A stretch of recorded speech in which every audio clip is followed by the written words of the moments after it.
Alors tout le monde ne parle plus que de ça, évidemment, resserrement monétaire, augmentation des taux des banques centrales pour justifier le krach boursier, le krach à venir, la baisse des valorisations, la baisse des utopies, et tout cela. On en avait déjà parlé dans des précédentes vidéos. Je pense que l'erreur qu'il ne faut pas faire actuellement, c'est de penser qu'un élément impacte tout le reste. On a besoin de plusieurs éléments. De la même manière que c'est pas la première fois que les banques centrales augmentent leurs taux, il faut également, ce n'est pas la première fois qu'on a de l'inflation dans l'économie. Et pour autant, si on regarde historiquement, on l'avait déjà vu ensemble dans de précédentes vidéos, on a des marchés actions qui peuvent très bien évoluer et performer dans des marchés inflationnistes. On a des marchés actions qui peuvent très bien performer alors que la banque centrale relève ses taux. Parce que une banque centrale qui relève ses taux, c'est une banque centrale qui certes veut combattre l'inflation, mais cette inflation, elle est générée, en tout cas il vaut mieux, qu'elle soit générée par de la croissance. Donc il ne faut pas omettre aujourd'hui qu'on a une grosse partie de cette inflation qui est générée par l'aspect réouverture post-Covid, par l'aspect politique de soutien, politique accommodante, distribution gratuite d'argent, pas nécessairement les banques centrales, puisque cet argent-là se retrouve dans les actifs, bourse, immobilier notamment, mais surtout la distribution, là où on a vraiment changé les choses par rapport à ces 10 dernières années et au premier quantitative easing qui avait suivi la crise des subprimes, là où ça change beaucoup, c'est que les gouvernements se sont mis à raser gratuit. C'est ça qui est encore plus inflationniste. Et pour tenter de justement gagner des voix et éviter d'insatisfaire la population pour les prochains sondages, etc., et les prochaines élections, on va, pour calmer le jeu de l'inflation, offrir des primes qui ne sont rien d'autre qu'elles-mêmes inflationnistes. Donc, certains qui se mordent la queue un petit peu, mais on jouera, tant que les taux sont très bas, on a des niveaux d'endettement qui sont importants certes, mais qui sont tout à fait gérables. Le coût de l'endettement n'augmente pas et donc on n'a pas cette incapacité de pouvoir continuer de distribuer gratuit. Ce qui fait que l'inflation, elle est transitoire, mais parce que le Covid a continué, parce que les taux sont restés bas très longtemps et qu'on a eu des politiques accommodantes, et ben les politiques ont pu encore plus distribuer d'argent gratuit et puis encore continuer de le faire. Donc parce qu'on a continué d'étendre ça plus longtemps que de raison, on se retrouve avec une transition qui est repoussée d'autant. Et évidemment, plus personne ne croit à cette transition. Mais la définition qu'il faut donner à la transition, c'est que vous avez aujourd'hui à peu près la moitié de l'inflation que nous connaissons, qui est très certainement transitoire, dans le sens où elle est directement un impact des politiques qui ont été menées vis-à-vis du Covid. Et si, entre guillemets, on s'en sort là de ce Covid-là, petit à petit, en fait, ça va être résorbé. Mais il va rester d'une manière inhérente une inflation, elle, beaucoup plus durable, 3%, 4%, on ne sait pas, qui peut durer justement relativement, puisqu'on a quand même maintenant un impact sur les salaires. Alors, pour revenir à nos moutons, vous avez à l'écran justement un tableau qui résume un petit peu les différentes augmentations de taux que nous avons connues sur les 50 dernières années. Première chose dont on se rend compte, c'est qu'il n'y en a pas eu tant que ça. Hein. C'est des cycles, ça marche par cycle, et il n'y en a pas eu tant que ça. Et ce qu'il faut rappeler, c'est qu'aujourd'hui, on joue à se faire peur, alors que les taux n'ont même pas encore augmenté. Donc là, les statistiques que l'on prend, on voit sur ce tableau-là, c'est en gros, on prend à partir du moment où les banques centrales ont commencé à monter les taux jusqu'à ce qu'elles aient fini de les monter. Et on regarde la performance du S&P 500 sur la période pour pouvoir conclure, qui est une fausse conclusion pour moi, mais pour pouvoir conclure en gros, est-ce que l'augmentation des taux impacte ou pas. Donc si vous regardez, hein, c'est assez simple, on a les deux chocs pétroliers et puis la période de stagflation en premier lieu, où on voit qu'on a monté les taux pas à moitié. Et on a deux choses différentes. C'est le premier coup, on voit, c'était plutôt l'aspect stagflation et après c'était choc pétrolier et compagnie. Donc on a d'abord des actions qui sous-performent, avec moins 7%, c'est pas non plus la mer à boire, et ensuite sur la même période où on passe quand même de 5,5% à 20% de taux d'intérêt, c'est pas rien, 69%. Donc là, les obligations, je vous dis, il y avait pas énormément de primes de marché, de primes de risque sur le marché. Pour autant, les actions permettaient donc de couvrir, parce qu'il y avait de l'inflation évidemment très forte, et donc on voit l'aspect protecteur de ces actions. Ce qu'il faut également, là où il faut également faire attention, c'est que pour moi, ce qui me saute directement aux yeux, c'est de bien comprendre la différence entre 1970 même les années 90, hein, et 2015-2018, c'est que les 500 entreprises, les 500 plus grosses capitalisations qui forment donc le S&P ne sont plus du tout les mêmes. Et les pondérations, puisqu'on rappelle que le S&P 500 est un indice pondéré, il est important également de dire qu'en gros, quand vous avez le S&P 500 qui retourne 68% ou 52% dans les années 80, et qu'on conclut donc que les actions, finalement, elles protègent très bien quand il y a de l'inflation, elles protègent très bien, même aussi, on le voit, on se dit, il n'y a pas grand-chose à dire, ça protège très bien quand on a également la Fed qui nous fait des augmentations de taux. Et du coup, quand on regarde les années 2000-2015, et même à partir de la bulle Internet et compagnie, on voit que là aussi, on a quand même des bonnes protections, où on a 10% de hausse, 17% de hausse, 28% de hausse sur le S&P. Mais la première chose pour moi qui me saute aux yeux, c'est bien de dire, avant de faire des conclusions hâtives, ce que ce genre de tableau-là vous pousse à faire, c'est que le premier aspect, c'est bien de se dire qu'aujourd'hui, en gros, vous prenez les GAFAM et vous avez 30% du S&P. À l'époque, c'était essentiellement les Coca-Cola et les valeurs pétrolières. Donc déjà, on était, il y a 50 ans, sur, vous le voyez, dans les années 80, 68% de hausse, 52% de hausse, c'est pas rien. Bon, vous aviez énormément d'inflation à l'époque, et on voit que donc pour juguler ça, on avait quand même pas mal monté les taux. On avait fait quasiment un x4 entre 76 et 80, c'est pas rien. Et là seulement 3% on avait gagné. Donc ce qui veut bien se dire, c'est que vous aviez un marché il y a encore 20-25 ans qui était surpondéré en valeur value, en valeur avec des actifs tangibles. Et petit à petit, et surtout à partir des années 2010, le S&P a commencé à être beaucoup plus pondéré en valeur de croissance. Pourquoi c'est important?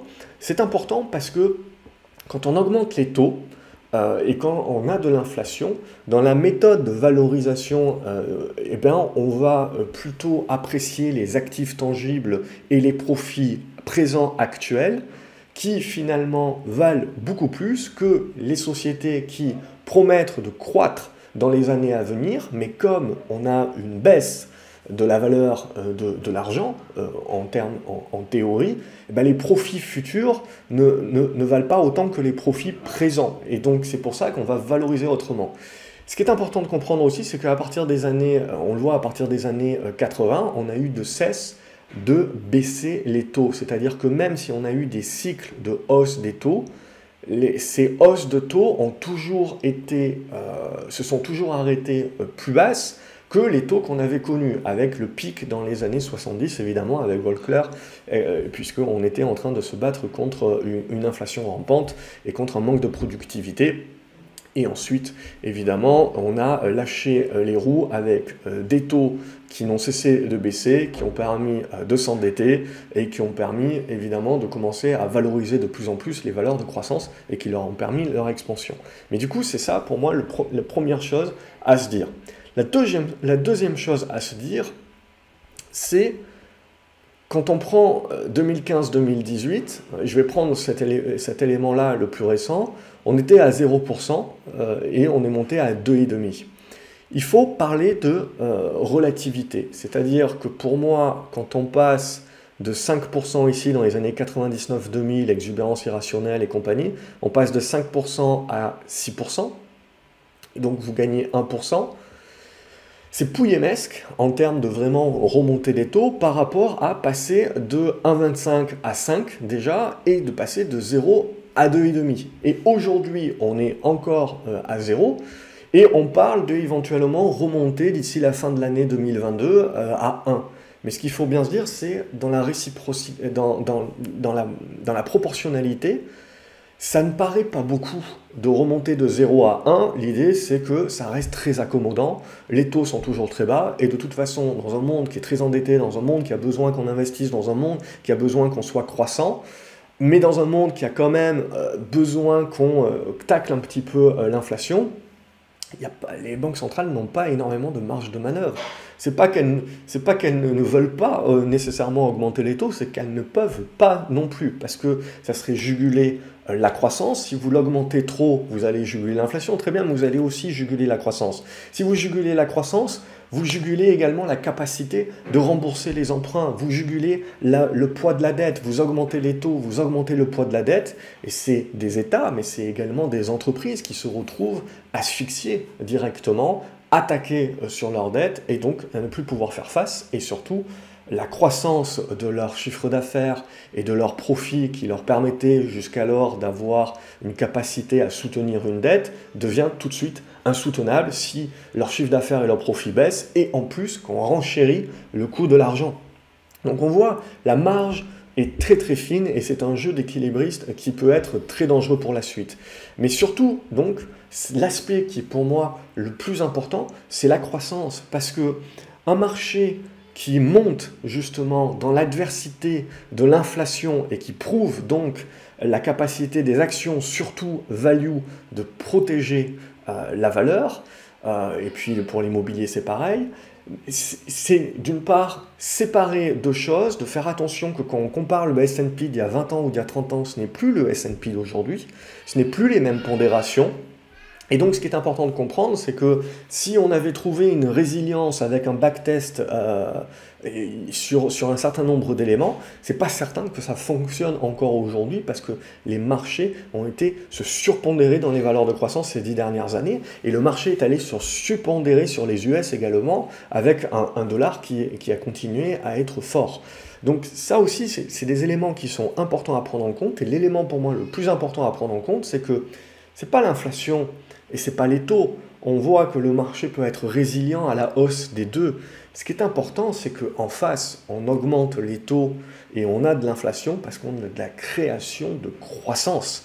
C'est ça qui est important, que les profits des entreprises et que leur chiffre d'affaires continuent à croître, que les PIB continuent à croître. Si jamais la croissance fait défaut, et ben vous verrez que l'augmentation des taux et l'augmentation de l'inflation, vos actions ne résisteront pas, ne vous protégeront pas si la croissance n'est pas là. Vous avez besoin des trois. Et je dirais le plus important, c'est la croissance.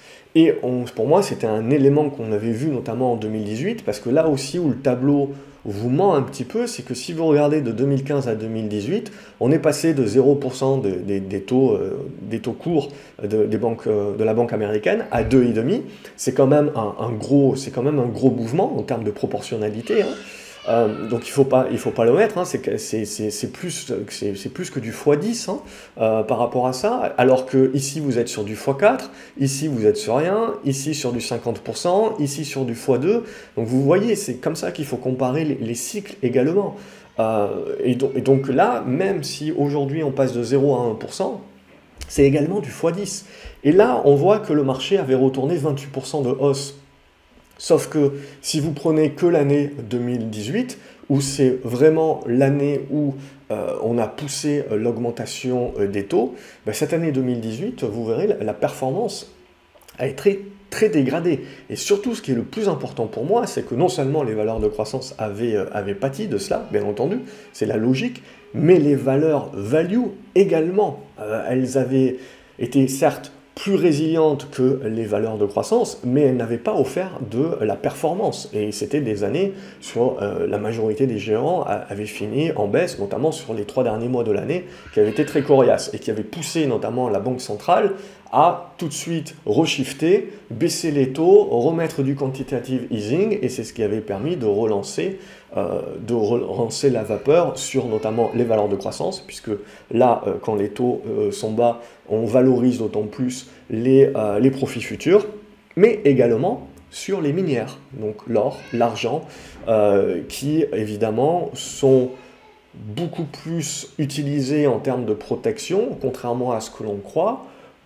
Pas nécessairement lorsque le marché est vraiment très inflationniste, comme dans les années 70, mais en fait surtout quand les banques centrales sont expansionnistes et donc que la monnaie vaut de moins en moins cher, qu'on dévalue finalement la monnaie et vos actions en fait ne font que compenser cette dévaluation. Et l'or également, et l'argent arrivent à compenser ces éléments-là. Donc c'est pour ça que là, en ce moment, on a des banques centrales qui deviennent un petit peu plus hawkish, donc c'est-à-dire faucon, c'est-à-dire en mode resserrement. Et ça, c'est un petit peu du vent de face, même si les taux d'endettement sont énormes, etc. Ça reste du vent de face pour les matières précieuses. Donc c'est ça qu'il faut intégrer. Et ce qu'il faut intégrer pour moi, c'est que la marge de manœuvre est très fine, que le marché peut prendre peur sur ce genre d'événement-là, mais sur des temps courts, et qu'ensuite, il y a cette capacité à digérer l'information, à l'intégrer. Ce que le marché n'aime pas, et ce qui crée réellement la volatilité, c'est l'incertitude.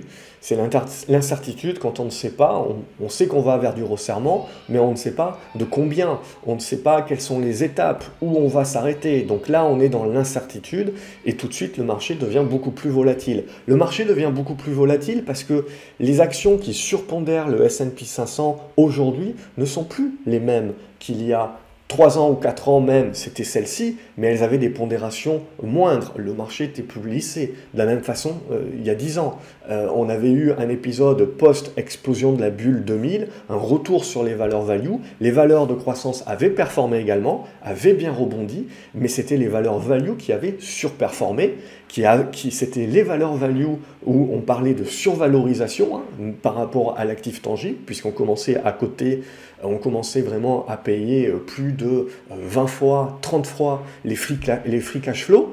Il faut ne pas oublier que dans les années 2004-2005, moi quand j'ai vraiment commencé, on payait à l'époque des mines 30 fois les cash flows. Donc, et c'était considéré à ce moment-là dans le consensus comme étant une valorisation normale. Bien évidemment, on a eu la crise des subprimes et ensuite on a vu les survalorisations qu'on avait sur les foncières, survalorisation sur les banques et ce genre de choses-là. Donc il ne faut pas omettre aujourd'hui, on a beaucoup de fondamentalistes aujourd'hui qui se réjouissent quelque part de la chute des GAFAM, de la chute des valeurs de croissance en disant, vous voyez que ces survalorisations étaient aberrantes, vous voyez que ça ne tient jamais et vous voyez en gros qu'il faut revenir aux fondamentaux. Oui, mais ne pas omettre que les survalorisations, quand vous changez complètement le cycle et que on rentre dans un cycle qui favorise les valeurs value, ne pas omettre que le marché est également dans la capacité de survaloriser des valeurs value et dans la capacité de créer des exponentielles sur des valeurs value et donc d'avoir également des valorisations aberrantes sur les values qui sont ensuite elles-mêmes corrigées par une nouvelle crise, un crack, ce que vous voulez.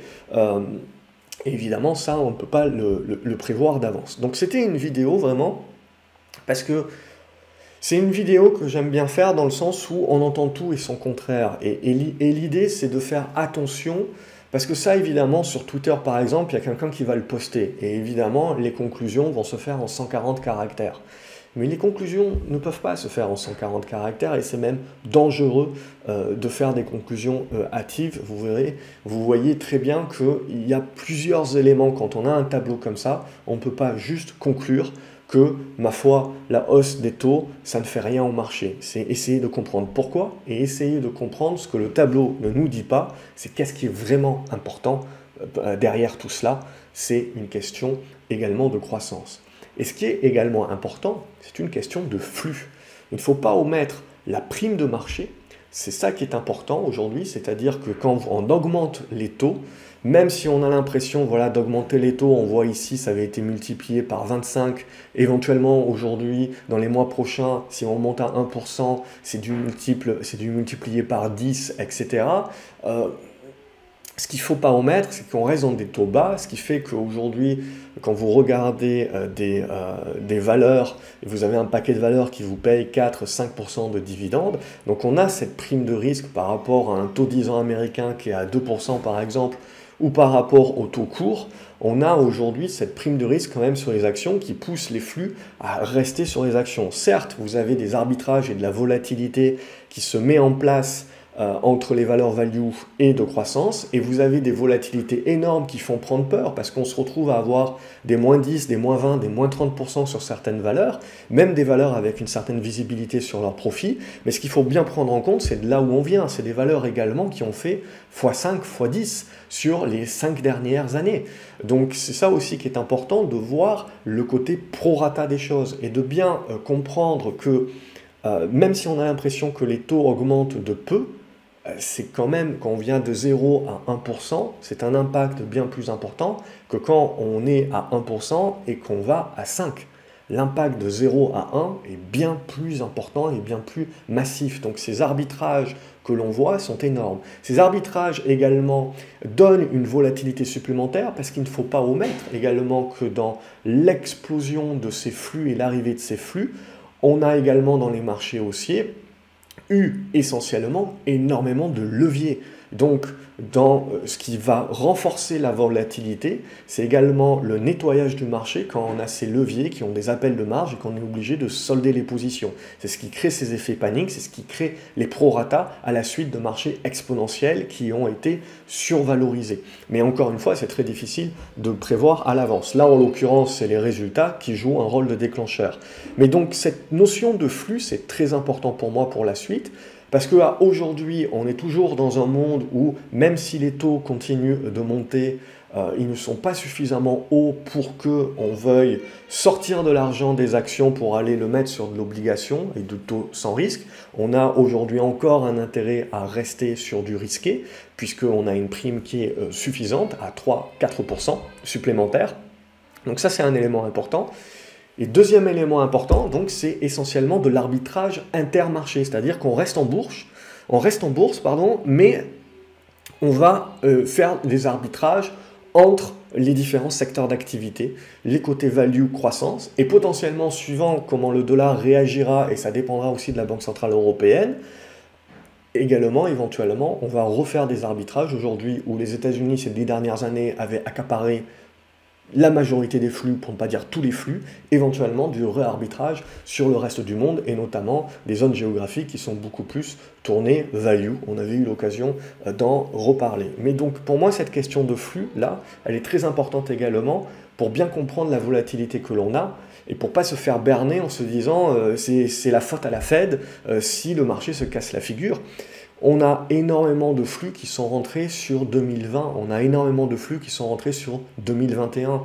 Énormément de ces flux-là sont des gains, c'est de l'épargne qui n'a pas été dépensée pendant qu'on était tous confinés. Il faut vous dire donc qu'une majorité de cette épargne-là est rentrée quand même sur des points hauts sur les marchés. Ce qui est important de comprendre, c'est que cette épargne essentiellement est allée sur des fonds, est allée sur des ETF et des trackers. Les trackers, ils sont bêtes et méchants, ils achètent la pondération de l'indice. Et donc, c'est ce qui crée le rouleau compresseur, c'est ce qui crée l'illusion des indices, renforce l'illusion des indices, et fait qu'en gros, on a un winner takes all, dans le sens où tout ce qui est déjà super pondéré récupère la majorité des flux, ce qui fait qu'ils sont encore plus pondérés, et ainsi de suite. Et on avait parlé du risque de volatilité que cela pouvait induire dans des vidéos déjà il y a plusieurs mois et potentiellement déjà quelques années. Donc là, ce qui est important, c'est à quel moment ces flux qui sont rentrés tardivement sur le marché commencent à avoir peur, commencent à perdre de l'argent dont ils ont éventuellement besoin alors qu'on réouvre l'économie, qu'ils retrouvent un travail, qu'ils retrouvent des dépenses normales. Et donc ce besoin d'épargne, s'il n'a pas été réfléchi, puisqu'on est rentré sur les marchés en mode on va gagner une fortune, et donc c'est à quel moment on retire ces flux-là. Parce que pour moi, ce qui est plus important, voilà, c'est on a une cocotte minute qui sont les flux. Et à un moment donné, c'est pas de se dire ces flux-là, ils vont aller en obligataire ou ils vont se repondérer, c'est est-ce que ces flux se retirent de la bourse parce que justement, ils ont peur de perdre et ils veulent se remettre à épargner ou ils veulent commencer à consommer. Et c'est là ce surplus de volatilité qui peut être induit, c'est si on a ce retour de flamme de toutes ces rentrées de flux. Parce qu'il ne faut pas négliger que les flux qu'on a vu rentrer en 2020-2021 sont historiques.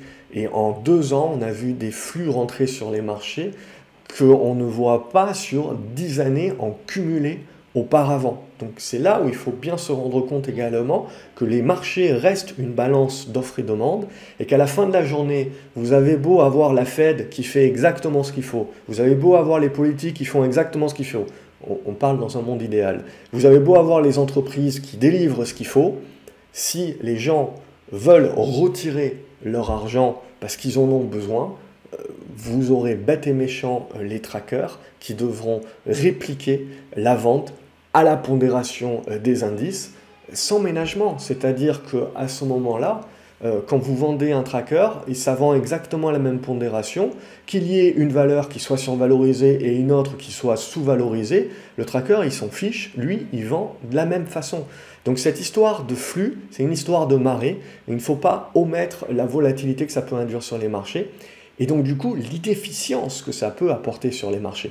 Et cette inefficience, c'est là où un investisseur lambda peut en profiter, parce que lui, il va voir les opportunités qui vont se créer devant lui, il va pouvoir les saisir, et c'est de cette inefficience-là que naissent la surperformance, justement, et la capacité d'un investisseur de surperformer et de battre les marchés et pas juste de répliquer en mode passif une performance indicielle.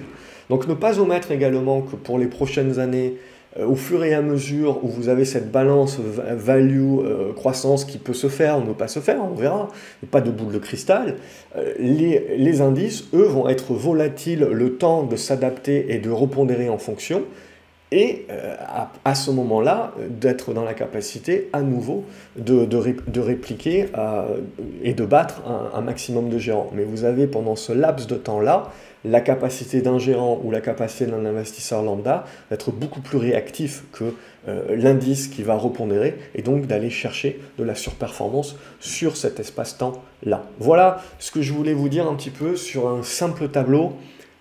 En profondeur, qu'est-ce qu'on peut faire comme analyse de fond et c'est pour moi essentiel actuellement pour éviter de se faire balader par le bruit de marché. N'oubliez pas de liker la vidéo, de mettre des pouces en l'air, de la partager également avec d'autres personnes que ça pourra aider et de vous abonner à la chaîne pour ne pas louper les prochaines vidéos. Salut les graphes!